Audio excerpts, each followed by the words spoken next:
की नित्य सावधान सद्गुरु म्हणता हे आपण वाचनान द्यावे प्रतिवचन सावधान निजरूपी। बघा सद्गुरूने सांगितलं सावधान, एकटेच गेले सावधान म्हटल्याबरोबर एकटेच पळून गेले। तर आतापर्यंत मला तर काही कुणी आढळलं नाही, फक्त रामदास स्वामी पळून गेले। सावधान म्हणले की आपल्यावर काहीतरी भानगड आली, त्या कशावरून आता तरी राहिले की नाही। आता वेगवेगळी पद्धत दिवसांदिवस बदलत चाललेली आहे, उडी मारले गेले पळून, तिकडे सावधान वगैरे नाही।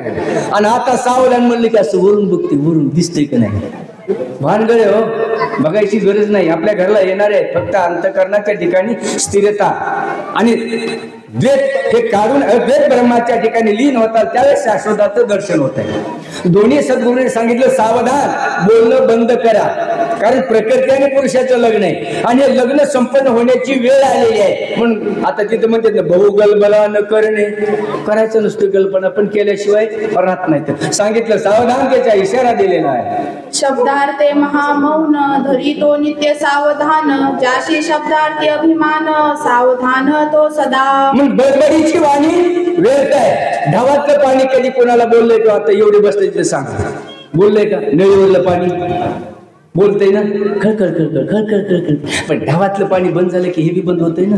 मग बडबडीची वाणी व्यर्थ आहे। जास्त बोलण्यापेक्षा ईश्वराचं चिंतन केलेलं चांगलं, नाही ते हे ना असले केलं त्याच करू नका ना, काय फरक पडते? पापाला धनी आपणच होतो ना, आपल्या हातानं, आपल्या कर्मानं, आपल्या आचरणानं, आपल्या भावानं, आपल्या भक्तीनं आपणच जिथे पापाची धनी होतो आणि म्हणतो असं केलं नसतं तर बरं झालं असतं। आणि अगोदर पण कळायला पाहिजे ना। सांगितलं सद्गुरूनं बडबडीची वाणी व्यर्थ, बडबड करू नका, लग्न जवळ आलंय।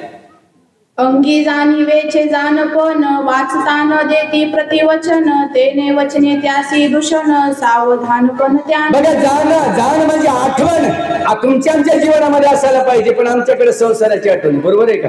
लय संसाराची आठवण लय, पण परमार्थाची आठवण येतच नाही। काय येत नाही कुणाला माहिती, पण यायला पाहिजे। जर आलं तर याच देही याच डोळा देखे मुक्तीचा सोहळा। बडबडीची वाणी व्यक्त, बडबड करू नका, आणि बडबड केल्यानंतर परमार्थही सिद्धीला जात नाही आणि प्रपंच सिद्धीला जात नाही। कमी बोला, कमी बोलण्यामधून तुम्हाला तथ्य किंवा जी एकरूपता आहे, जे परमेश्वर प्राप्तीचे जे साधन आहे ते लवकर प्राप्त होईल। आणि अधिकोत्तर जर बडबड करण्याचा प्रयत्न जर केला तर त्याच्यामध्ये सुख लाभणार नाही, शांती लाभणार नाही, समाधान लाभणार नाही, काहीच लाभणार नाही। म्हणून सद्गुरूंनी सांगितलं बडबड करू नका। इथं दोन्ही ओहरे बहुल्याच्या ठिकाणी आलेले आहेत आणि सांगितलं आता थोड्याच वेळामध्ये जे 14 जणांचे लग्न जिथे परिपूर्ण होणार आहे। अति समयो सनिध लग्न उभय भागी सावधान, अच्युत चिंतने राखवे मन अत सुलग्न स्वान। बघा उभय भागी, आता वराकडले आहे आणि वधूकडे दोन्हीकडे आले, उभय भागी सांगितलं, दोघ जणी सावधान राहा।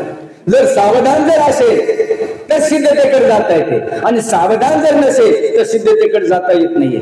जे सावधान होते ते रामचंद्राच्या स्वस्वरूपामध्ये लीन झाले, तल्लीन झालेले आहेत, आणि जे असावध होते इकडे बघायला कोणी, तिकडे बघायला कोणी, तिकडे बघायला, त्यांना काहीच वेळ लागला नाही। मग जीवनामध्ये आपल्या देखील सावध असायला पाहिजे। कर्म प्रत्येकाच्या पाठीमागे, कर्मानुबंधीनी मनुष्य लोके मुंगीपासून ब्रह्मदेवापर्यंत प्रत्येकाला कर्म करावं लागते। कर्म कुणाला सोडलं नाहीये, शाश्वत असेल अशाश्वत असेल। मग आपण जिथे अशाश्वताचा त्याग करून शाश्वताचं कर्म केल्यानंतर त्या शाश्वताच्या पदानं शाश्वताकडे जाता येते, आणि शाश्वत पदाची प्राप्ती होते म्हणजे मोक्षाला जाता येते। मग शाश्वत असणारे आणि प्रकृती आणि पुरुष जिथे आणखी दोघ जण त्या ठिकाणी, आणि त्या दोघं ज्या शाश्वतांचं लग्न ते परिपूर्णतेकडे चाललेलं आहे, म्हणून बडबड करण्याची आणखी सर्वजणांना थांबावं लागेल। ओम पुण्य वचन पूर्णतेचे पूर्णपण, त्या पूर्णता रघुनंदन निजात्म लग्न स्वय साध। ओम पुण्य हा मूळ अक्षर आहे, अक्षर आणि क्षर या अक्षराचं मूळ तत्व हे असणारं मूळ आहे, आणि त्या मूळ स्वरूपाचं जे प्रणव अक्षर म्हणजे असणारा राम आहे, मग त्या रामाचं लग्न या ठिकाणी होऊ लागलेलं आहे। आता लग्नाच्या ठिकाणी, लग्नामध्ये जो आनंद आहे तो आत्मानंद प्राप्त करण्यासाठी ओंकाराची गरज आहे, तरच असणारं लग्न लागते। ओमचा उच्चार जर नाही केला, नुसत्या मंगळाष्टिका जरी म्हटल्या तरी लग्न लागत नाहीये। मग मूळ तत्वाच्या ठिकाणी सद्गुरू जिथे असणार ओम पुण्य म्हणून लग्नाची सुरुवात किंवा मंगळाष्टिकेला आणखी सुरुवात केलेली आहे। पुंडलिकावर विठ्ठल श्री ज्ञानदेव प्रभु रामचंद्र पवनसुत हनुमान महाराज, शांती ब्रह्म एकनाथ महाराज। लग्नाला काय कसं आलात तुम्ही तुमचं उपाशी चालत काय ते बोला बोला असा आवाज देऊ द्या